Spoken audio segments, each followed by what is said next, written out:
Yo mga guy! This is Bularoko. Welcome sa ating YouTube channel. At ngayon, may mapakita ko sa inyo. Ito yung aking main guitar talaga. Meron tayong mga nakukuhang ibang gitara at meron din tayong isang TRS. Pero talaga yung matatrato kong main guitar ko. Na ilang taon na sa akin, mga 16 years na yata. Mga around ganun, mga 16, 15 years. Actually, ilang taon na siyang ganito, parang mga 2 to 3 years na siyang pangit yung condition. And hindi ko talaga magawan ng time and budget na ma-upgrade siya dahil ang mahal pag kinumpute mo, madaming gastos tayo ng iba. Tapos, yun, isang pickup pa lang kasi, nasa 8K na yung trip ko, yung Andy Timmons na Dimarsio na cruiser, tawag doon, parang hot rails na or dual rail ba tawag doon na single coil. Pero ang tunog niya medyo humbucker na siya. So ayun, lagi akong sinasabi siguro sa December pagagawa ko. Hindi ko pa rin nagagawa. Pero ito, shoutout kay Matt Cananan ng North Boston. Pumunta ako sa kanya ng Nikisan. May pinatesting siya sa aking Stratocaster. Kamukha nito. Pero assemble lang talaga. Sunburst. Tapos yun, kita ko yung mga parts, dual rail, tapos humbucker dito, yung kanya, ganun yung config niya. Nung tinanong ko kung anong pickup yun, eto yun. Eto siya, ganito. Flair ang ano niya, brand. Tapos nung tinesting ko, ang ganda ng tunog. Ayan, ang ganda ng tunog. Tapos sabi ko, magkano yan? Alam niyo mga kayo, magkano? Nasa 300 plus lang siya, 300 pesos. Ayun, ceramic to, itong hot rail na to. Ayun, ceramic din kasi yung kay Andy Timmons, kaya ceramic din yung kinuha natin. Na-testing ko naman na kay Matt, maganda talaga siya. Change view tayo. Ayun, change view tayo, ayun yung aso. Cute! Ito! Okay, ito, papakita ko sa inyo. Nakakatuwa lang dahil nga low budget tayo, meron tayong mga parts na nalaman dahil kay Matt na mura, tapos maganda na pala. Yun na nga, inuna ko na kanina yung bridge pickup. Ito siya, nasa 300 pesos. At ito, papalitan din natin to dahil hindi ko nagustuhan yung dalawa kaya Wilkinson yan, parehas, China. Ang nipis ng tunog parehas Ito, bumili tayo, Flair din, may plastic din yan. Kamukha lang din ng plastic nito. Do dapat staggered bibiling ko, flat pole yung nabili ko mali. Pero okay pa rin naman daw yan. May ganong ginagawa rin pala talaga yung staggered dito hindi. Alnico 5 naman to. Try natin yung ganong combination. Tapos bridge. Bumili rin tayong bridge dahil ito loose thread na iba, kagaya na ito may buzz to Kahit open string, may buzz yung fourth. Hindi na ma-adjust to. So, bumili tayo ng bridge. Uy, may pusa! Pasok sa pusa. Dito! Ning! Dahil sa pusa. Wala na, lumabas na hinahanap mo pa. Pero ayun. Kaya ito, bumili tayo. Nalaman din natin kay Matt na okay pala itong Wilkinson China. OEM din yata to. Na Wilkinson. Though mali na naman ako nabili, dapat bent saddles. Pero kaya pa rin naman yan. Mas maganda lang daw kasi yung black ng bent saddles. So, ayun. Papalit natin siya dito. Nasa 1,000 lang to mga guy. Unlike nung iba na mga 6,000, 8,000, meron pa nakita 16,000 yung Vega Trem. Pero maganda talaga yung mga yun. Dahil nga low budget tayo. Pero maganda naman yung papalit natin. Pwede na. Tapos ito, yung pick guard. Dahil ayan lumang-luma na, pati mga screws. So yung nabili ko, ayun, meron pala may screw. Ayos.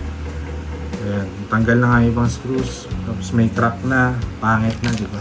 So ayun, gusto ko naman ng red perloid. Try natin siya ng red perloid. Yun, nakikita ko. Excited na ako. Makeover ni Lolo Greco.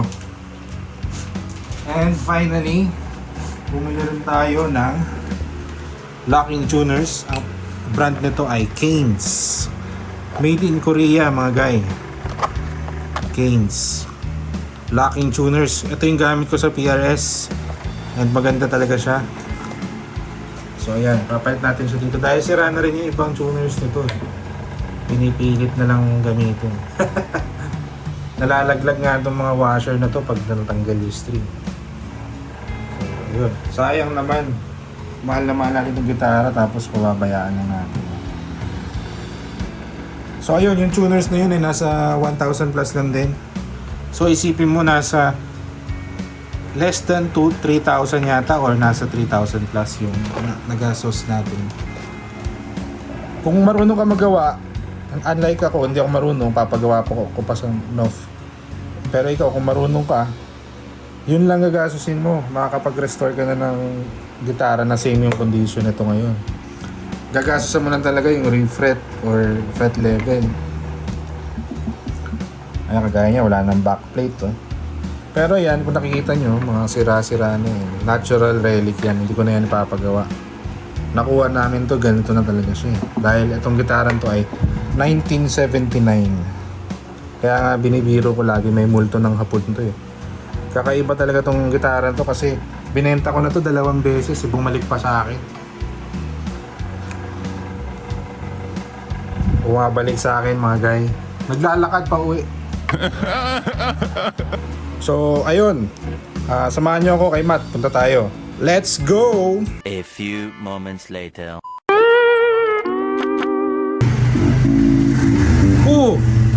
May tropa! Sir! Kayo yung bayisa ng radio machine, di ba sir? Yes, sir. Tapos ikaw yung gitarista ng ano, di ba sir? Andy Timmons. Andy Timmons band guys sir, di ba? Manila Sunrise sir. Eto na. Bibigay ko na yung Greco. Pagawa natin. Bale sir, eto sana, papalitan ko ng spark plug yung ano. Dito, no? Lithium sana sir eh. Ba't maluwag na to? Siya may nakita kong dent na parang bago ah. Oo. Kasi makita mo yung mga dent na luma eh. May ganyan eh. Ito Tinama- bago. Tinamaan ng ano ng wrench. Ayos. Ito na yung mga parts. Gagawin na ni Matthew. Yun o. Bago tuners. Bago yung bridge. Bago yung pick up. Ito sir, ano nga pala? Over. Ano nga pala kailangan dito? Sa December ko pa ito mapagawa. I-refret natin to kasi yan, medyo manipis na siya eh. Hindi na kaya ng level, no? Oo. Pag ni-level yan, kapit na yung daliri mo dito sa fretboard. Lalo gloss pa yung fretboard. Napawis ka niyan. Pag nag-bend ka, didikit talaga yung balat mo dyan. Kasi ito, syempre papalitan natin to. Itong dalawa. Okay. Ito. Sayusin natin electronics. Ito. Yan o. Maluwag na. Bali pag natapos to, sound checkin natin. Oo. Ayan o, may mga buzz na siya eh. Oh. Buzz kahit naka-open. Ayan. Papalitan din natin ng nut to. Yung bago. Okay. Nakalimutan kong bumili ng nut, buti meron sila dito. Yung nut na yun, yung lumang nut ano na eh. May tartar na eh. Papalitan natin. Nawawa na yung bridge. Oh. Okay, re-retire na. Ayos.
moments later.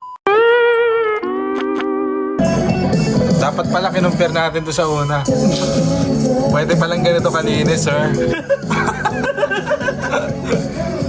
Ayos, oh. Siyempre, bakit gitara ni Dabu yan? Wrong information, hindi siya ceramic. Aliko, tapos hindi siya normal na single coil, matangkad matangkad siya compared Oo. dito. Makapal daw. Oo. 9.5 ang resistance niya. So medyo out of the ordinary siya na na single coil. Tapos nakabit na yung Alnico pipe and ceramic na prior. Tsaka yung Push. Ang concern lang namin, sana hindi mag out of phase. Oo, kasi lahat ng ginawa ko ditong linis, kakalas lahat yan. Uulitin. Sana hindi mag out of phase. Malalaman natin mamaya. Ito rin, nakabit na yung locking tuner, so parang bago. Tsaka malinis na ulit yung fretboard natin, sir. Yeah. Yun, no? Saka ito, sabi ko, di ba, hindi pa natin papa-fret level. Ni-level na rin ng mat kasi kailangan na. Lubog na eh, may mga lubog kasi talaga. Ang di lang talaga natin kaya sa ngayon, yung refret kasi 7 million ang refret eh. Pasok din yung sayang defense patents na order. Upgrade na lang natin yan, kaya pa ma-upgrade yan. Itong mga to, parang inat-ngat ng daga, no? Tinatad ko lang yun na screwdriver dati dahil tinry kong palitan ng pick-up, hindi kasha. Bata pa ako nun. Kaya kawawa sa akin ng gitaran to eh. Kaya ganyan. Pero at least yung labas maganda na ngayon ulit. Tsaka yung wiring. Kawawa sa akin gitara eh. Slowly but surely.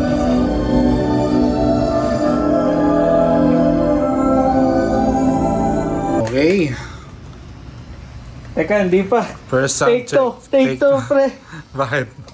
Wala pa, na-adjust pa yung pick up eh. Pero Okay. pwede mo naman videoan kung gusto mo. Video natin yan.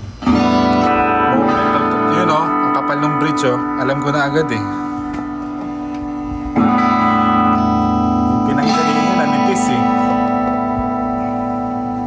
Siyempre, papasoundcheck natin nga kay Matthew. Manila Sunrise, guitarist. Putik.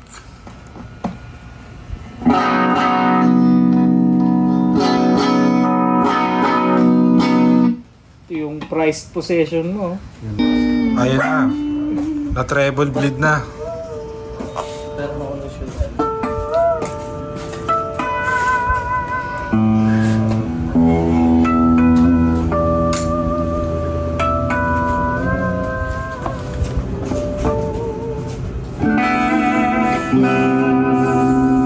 Coil split pre, coil split.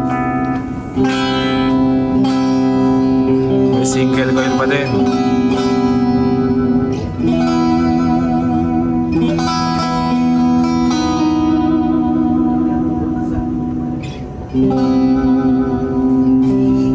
Yung coil split ng Flayor pickup, mas makapal pa siya dun sa single coil ng Wilkinson na nabili ko dati. Tapos ampak mo nga, pre. Yung rails mo. Tapos may humbucker ka na option.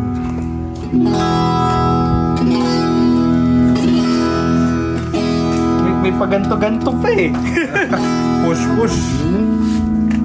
Nakalimutan ko sabihin na naka-push. Bumili rin ako ng Flayor na push pad. Para pang split ng single coil.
kalabasan eh, oh. Maple fretboard tapos pearloid yung ano.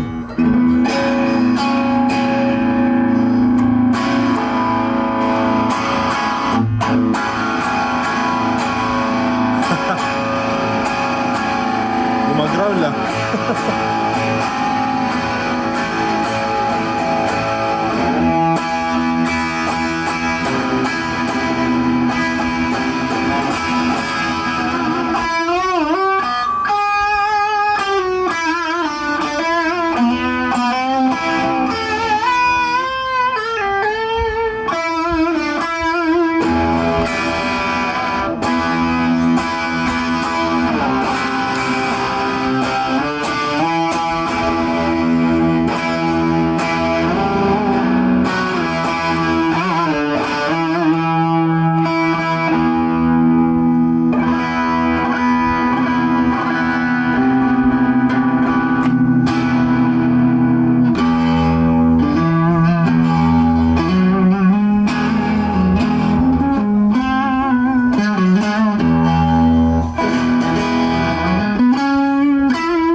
Yun mga guy, eto na siya.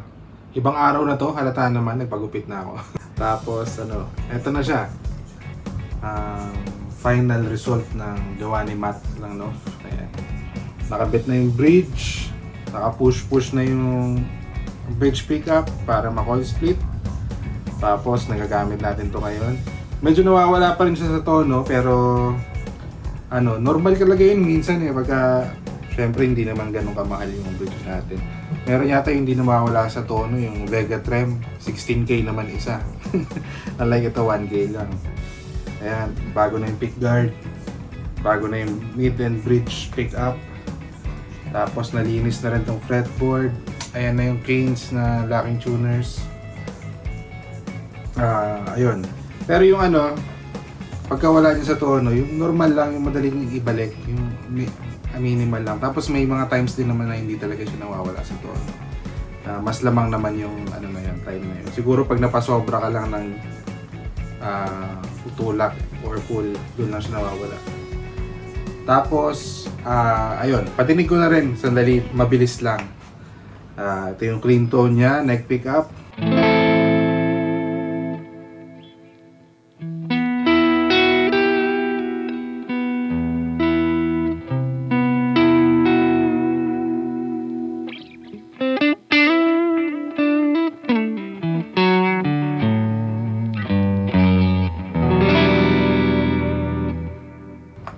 Nakasaksak pala tayo sa digital na Fractal AX8 diretso sa audio interface. Neck and mid pickup, yung 4th position ng switch natin.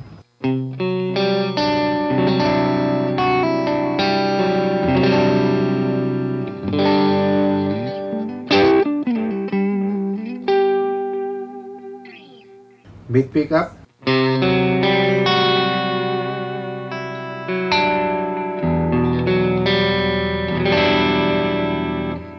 Tapos mid and bridge.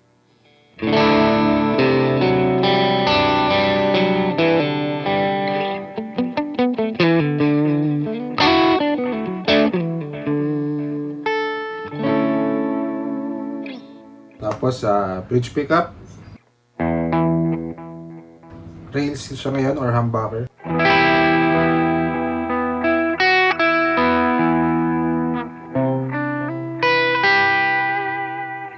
Pag pinush natin to, magiging single coil siya.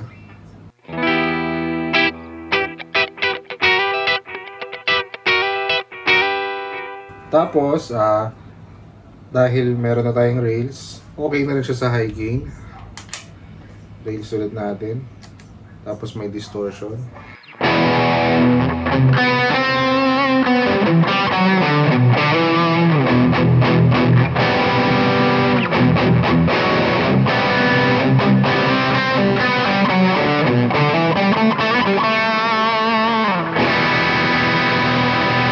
Yung iba rin naman pickup, okay din.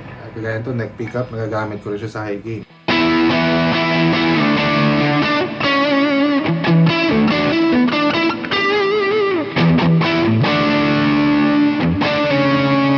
Mid pickup.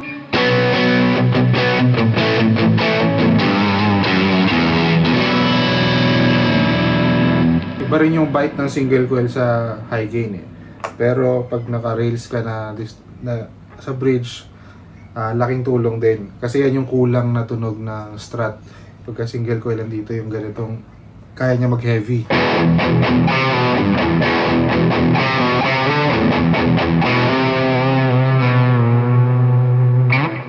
Ayun, maraming salamat sa pagsama sa aming restoration ng Greco Super Sounds.